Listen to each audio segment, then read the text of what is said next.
ஆபரண தங்கம் விலை சவரனுக்கு இன்று ஒரே நாளில் 1280 ரூபாய் உயர்வு. காலை மாலை என இரு வேளையும் விலை உயர்ந்து ஒரு சவரன் 1,02,080 ரூபாய்க்கு விற்பனை.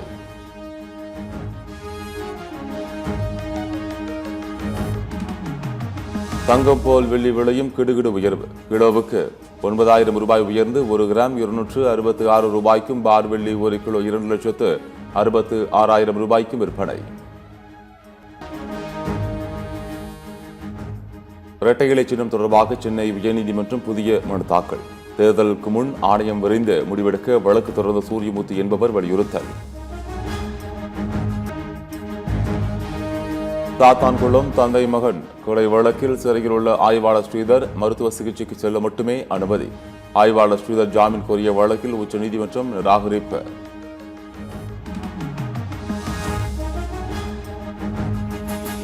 திருச்சிகள் அமித்ஷாவுடன் அதிமுக சார்பில் எஸ்பி வேலுமணி 2வது நாளாக தொகுதி பங்கீடு பேச்சுவார்த்தை. பாஜக 50 தொகுதிகளுக்கு மேல் கேட்பதால் பேச்சுவார்த்தைகள் இழுபறி என தகவல்.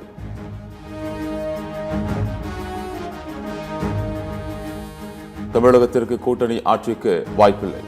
காங்கிரஸ் எம்பி மாணிக்கம் தாக்கூர் கூட்டணி பகிர்வு குறித்து பேசிய நிலையில் அமைச்சர் ரகுபதி திட்டவட்டம். வருவாய்த்துறை அதிகாரிகளுக்கு வாங்கப்பட்ட 155 புதிய வாகனங்களை கொடியசைத்து தொடங்கி வைத்தார் முதலமைச்சர் மு.க. ஸ்டாலின். 100 தொழிலாளர்களுக்கு மானிய விலையில் ஸ்கூட்டர்களையும் வழங்கினார்.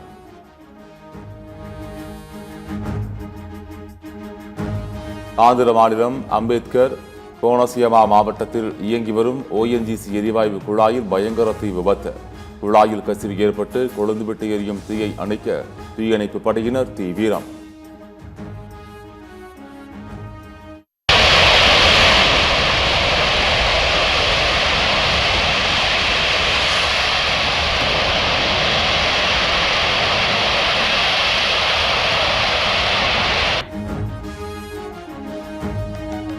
சென்னையில் கூவம் ஆற்றில் இறங்கி தூய்மை பணியாளர்கள் போராட்டம். பணி நிரந்தரம் கேட்டு முழக்கம் எழுப்பியவர்கள் கைது.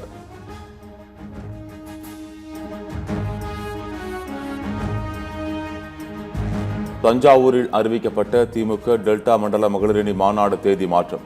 வரும் 19ஆம் தேதி நடைபெறவிருந்த வெல்லும் தமிழ் பெண்கள் மாநாடு 26ஆம் தேதி நடைபெறும் என அறிவிப்பு.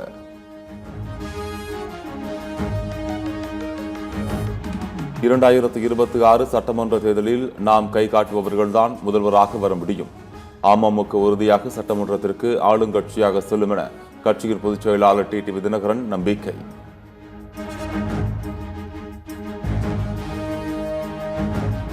ஆட்சிகள் பங்கு என்ற குரல் ஓங்கி ஒலிப்பதால் அதற்கு சாத்தியமும் இருக்கிறது. பொங்கலுக்கு பிறகு கூட்டணி பேச்சுவார்த்தை தொடங்கும் என தேமுதிக பொதுச் செயலாளர் பிரேமலதா விஜயகாந்த் விளக்கம்.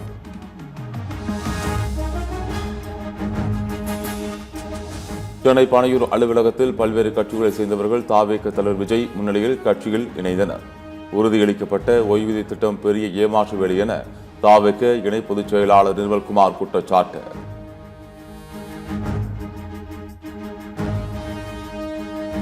இயக்குநர் இமயம் பாரதி ராஜாவுக்கு தொடர்ந்து ICUவில் சிகிச்சை. உடல்நிலை சீராக உள்ளது என சிகிச்சைகளுக்கு மருத்துவமனை அறிக்கை.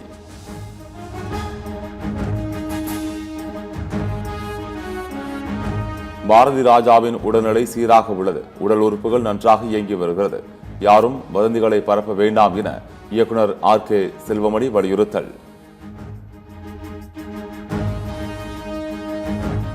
தைப்பொங்கல் பண்டிகையை முன்னிட்டு வரும் 15ஆம் தேதி அவனியாபுரத்தில் ஜல்லிக்கட்டு. விமர்சையாக நடைபெற்ற போட்டிக்கான முகூர்த்த கால் நடும் விழா.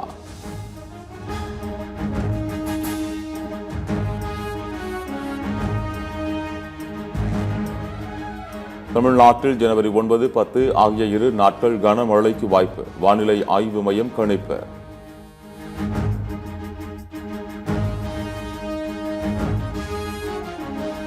ஒரு முழு கரும்பை 38 ரூபாய்க்கு கொள்முதல் செய்யப்படும் என்ற தமிழக அரசின் அறிவிப்பு என்ன ஆனது? பொங்கல் கரும்புக்கு 15 ரூபாய் தான் விலையா என தமிழக அரசு பாமக தலைவர் அன்புமணி கேள்வி.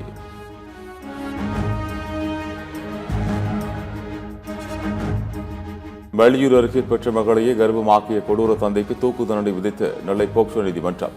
பெற்ற மகளுக்கு பாதுகாப்பற்ற நிலையை உருவாக்கியவர் சமூகத்தில் வாழ தகுதியில்லை என நீதிபதி கருத்து. சட்டத்தை மீறி தவறான செயல்பாடுகளில் ஈடுபட்டால் கடும் நடவடிக்கை எடுக்கப்படும். மன்னிப்பே கிடையாது என காவல்துறையினருக்கு தென்மண்டல ஐஜி விஜயேந்திர பிதாரி எச்சரிக்கை. ஏதாவது காவலர்கள் தவறான நடவடிக்கைகள் பண்ணா தீவிரமான ஒரு மேல கடும் நடவடிக்கையே எடுப்போம். ஒன்னும் அதில் மன்னிப்பெல்லாம் இருக்காது, தீவிரமான நடவடிக்கை. தேனி மாவட்டம் ஆண்டிப்பட்டி அருகே வீட்டு கடனை செலுத்த தவறியதால் தனியார் நிதி நிறுவன ஊழியர்கள் அட்டூழியம். வீட்டை ஜப்தி செய்வோம் என மிரட்டி நோட்டீஸ் ஒட்டியதால் மனமுனைந்த மூதாட்டி பேத்தியுடன் விஷம் அருந்திய நிலையில் மூதாட்டி பரிதாப பலி. ஜம்மு காஷ்மீரின் பல்வேறு பகுதிகளில் கொட்டிய பனி. சாலைகளில் குவிந்த பனியை அகற்றும் பணி தீவிரம்.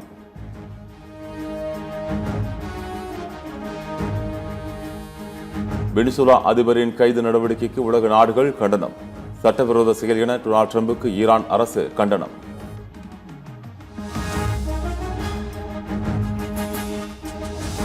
கிரீன்லாந்தை எடுத்துக் கொள்வோம் என மிரட்டுவதை அமெரிக்க அதிபர் ட்ரம்ப் நிறுத்த வேண்டும். கிரீன்லாந்து என்பது டென்மார்க் கட்டுப்பாட்டில் உள்ளது என அந்நாட்டு பிரதமர் மெட்டே ஃப்ரெடிக்சன் எச்சரிக்கை.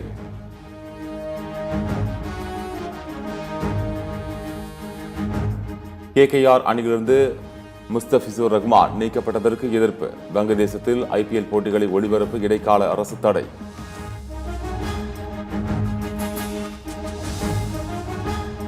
ஆஷஸ் கடைசி டெஸ்ட் சதமடித்த இங்கிலாந்து வீரர் ஜோ ரூட் 2ஆம் நாள் ஆட்ட நேர முடிவில் ஆஸ்திரேலிய அணி 166 ரன்கள் சேர்ப்பு.